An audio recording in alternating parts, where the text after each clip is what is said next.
सध्या राज्यभरात विधानसभा निवडणुकीची तयारी जोरदार सुरू आहे। यामुळे राजकीय पक्षांकडून अनेक कामांचं भूमिपूजन, पुतळ्याचं उद्घाटन आणि नवीन घोषणांचा पाऊस सुरू आहे।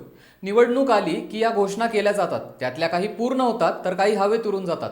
याच पद्धतीनं 2016 साली मुंबई महानगरपालिकेच्या निवडणुकांच्या तोंडावर पंतप्रधान नरेंद्र मोदी यांनी अरबी समुद्रातील छत्रपती शिवाजी महाराजांच्या समुद्रातील जागेचं भूमिपूजन केलं होतं। आता तब्बल 8 वर्षांनी विधानसभा निवडणुकांच्या तोंडावर या स्मारकाचा मुद्दा पुन्हा चर्चेत आलाय। नव्हे तो चर्चेत आणला गेलाय। कोणी तर छत्रपती संभाजीराजे भोसले यांनी त्यांच्या स्वराज पक्षातर्फे या शिवस्मारकाच्या कामावर आता प्रश्न उपस्थित केला गेलाय। त्यामुळे पुन्हा हा स्मारकाचा मुद्दा चर्चेत आलाय। इतक्या वर्षात हे स्मारक का पूर्ण होऊ शकलं नाही, या दरम्यान कुठल्या घडामोडी घडल्यात पाहूयात या व्हिडिओच्या माध्यमातून। नमस्कार, मी ऋषिकेश, आपण पाहत आहात लगाव बत्ती। अरबी समुद्रात हे शिवस्मारक व्हावं ही मूळ मागणी नेमकी कधीपासूनची आहे ते आधी पाहू। तर अरबी समुद्रात एक मोठं शिवस्मारक बांधू असं आश्वासन सर्वात आधी माजी मुख्यमंत्री मनोहर जोशी यांनी मुंबईतल्या एका मराठा महासंघाच्या कार्यक्रमात केलं होतं।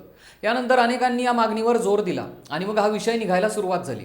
तेव्हा युतीचं सरकार असल्याने शिवाजी महाराजांच्या पुतळ्याचा विषय निघणं साहजिक होतं। पुढे 1999 साली शासनाने एक समिती नेमून गोरेगावच्या फिल्म सिटीमध्ये एक जागा पाहून पुतळा उभारण्याची तयारी केली, पण फिल्म सिटीच्या व्यवस्थापनाकडून त्याला विरोध केला गेला। तेव्हा मग पुतळ्याचं काम थांबलं, पण चर्चा मात्र थांबल्या नाहीत। यानंतर 2004 मध्ये काँग्रेस आणि राष्ट्रवादी काँग्रेसच्या जाहीरनाम्यात या पुतळ्याचं आश्वासन देण्यात आलं होतं। कन्याकुमारीमधल्या स्वामी विवेकानंदांच्या पुतळ्याप्रमाणे हा पुतळा उभारला जाईल असं त्यावेळी सांगण्यात आलं होतं। काँग्रेसनं राज्यातील जनतेच्या मनाला साथ घालण्याचं काम त्यावेळी केलं, पण तेव्हाही हे आश्वासन जाहीरनाम्यात लिहिण्यापुरतंच मर्यादित राहिलं।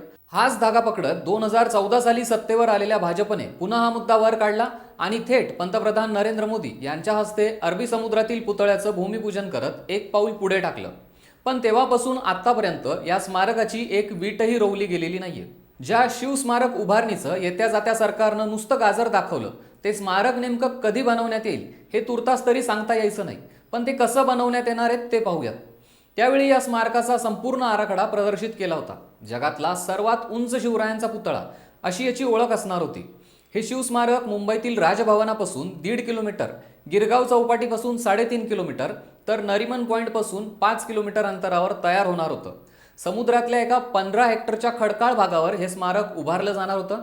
तसंच यामध्ये संग्रहालय, थिएटर, माहिती देणारी दालनं, उद्यान आणि शिवाजी महाराजांचा ब्रॉन्झचा पुतळा यासह अनेक गोष्टींचा समावेश करण्यात येणार होता। तसंच स्मारकाच्या खडकावर हेलिपॅड आणि गिरगाव चौपाटी आणि नरिमन पॉईंटला पर्यटकांसाठी जेट्टी देखील उभारण्यात येणार होती। 3,826 कोटी रुपयांमध्ये L&T कंपनीला शिवस्मारकाच्या कामाचा कॉन्ट्रॅक्ट दिला गेला होता। 2018 मध्ये कंपनीनं यावर काम सुरू केलं। कामावर लक्ष ठेवण्यासाठी 3 प्रशासकीय समित्याही नेमल्या होत्या, पण पुढे काम गेलंच नाही। पण का, यात नेमकी अडचण काय आली? तर शिवस्मारकाच्या या महत्त्वाच्या प्रकल्पासाठी राज्य सरकारच्या विनंतीवरून केंद्र सरकारने 2011च्या CRZ म्हणजे कोस्टल रेग्युलेशन झोन नियमावलीत दुरुस्ती केली होती। राज्य सरकार एखाद्या स्मारकाचं काम करणार असेल तर ते मानवी वस्तीपासून दूर असेल आणि या प्रकल्पांमुळे विस्थापितांच्या पुनर्वसनाचा प्रश्न निर्माण होत नसल्याची खात्री असेल तर जाहीर जनसुनावणी घेण्याची अट केंद्र सरकारकडून माफ केली जाते, असं या दुरुस्तीमध्ये स्पष्ट करण्यात आलं होतं। या दुरुस्तीला दी कन्झर्वेशन ॲक्शन ट्रस्ट या स्वयंसेवी संस्थेनं मुंबई उच्च न्यायालयात आव्हान दिलं होतं। याविषयीच्या प्राथमिक सुनावणीत मुख्य न्यायमूर्ती नरेश पाटील आणि न्यायाधीश गिरीश कुलकर्णी यांच्या खंडपीठाने 2 नोव्हेंबर 2018ला आदेश देताना प्रकल्पाच्या कामाला स्थगिती देण्यासाठी साफ नकार दिला होता। या आदेशाविरोधात या संस्थेनं सर्वोच्च न्यायालयात अपील केलं आणि त्यावर 11 जानेवारी 2019ला सर्वोच्च न्यायालयानं पुढील आदेश मिळेपर्यंत हे काम सुरू न करण्याचे तोंडी निर्देश दिले होते। पर्यावरणवादी याचिकाकर्त्यांमुळे तेव्हापासून या स्मारकाचं काम थांबलं ते थांबलंच, पण कोर्ट कचेरी, सल्लागार आणि सर्व कागदी घोड्यांमध्येच आतापर्यंत 35 कोटी रुपये खर्च झालाय। यामुळे यावर विरोधक आता टीका करतायत। पण आता 8 वर्षांनंतर अचानक शिवस्मारक चर्चेत का आलं? राज्यात विधानसभा निवडणुका होणार आहेत, यामुळे राजकीय नेत्यांमध्ये आरोप प्रत्यारोपांना आता वेग आलाय। छत्रपती संभाजीराजे भोसले यांनीही तिसऱ्या आघाडीची घोषणा करून राजकीय डावपेच खेळायला सुरुवात केली आहे। यासाठी त्यांनी रखडलेल्या शिवस्मारकासाठी भाजप सरकार जबाबदार असल्याचं म्हटलंय। मोदी यांनी 2016 मध्ये शिवस्मारकाचं अरबी समुद्रात जलपूजन केलं होतं। त्या स्मारकाचा समुद्रात दुर्बिणीने शोध घेण्याचं प्रतिमात्मक आंदोलन स्वराज पक्षाकडून करण्यात आलं। 8 वर्ष काम रखडल्याचा जाब त्यांनी सरकारला विचारलाय। तसंच सरदार पटेलांचं स्मारक पूर्ण झालं, मग छत्रपती शिवरायांचं स्मारक का उभं राहिलं नाही असा सवाल देखील त्यांनी उपस्थित केलाय। यामुळे आता ऐन विधानसभा निवडणुकीच्या पार्श्वभूमीवर हे स्मारक चर्चेत आलंय।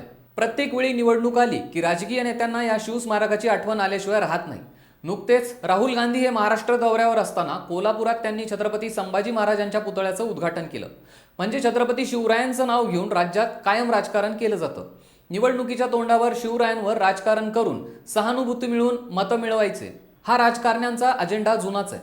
अनेक मुख्यमंत्री आलेत, वेगवेगळ्या आघाडी आणि युतीची शासनं आलीत, पण या स्मारकाच्या मुद्द्यावर कुणीही ठोस भूमिका घेताना दिसून आलं नाही. असो, या स्मारकाचं काम पूर्ण होईल की लाल फितीमध्येच ते बांधलेलं राहील, तुम्हाला काय वाटतं ते आम्हाला कमेंट करून नक्की सांगा. आणि आमच्या लगावबत्ती या यूट्यूब चॅनलला नक्की सबस्क्राईब करा.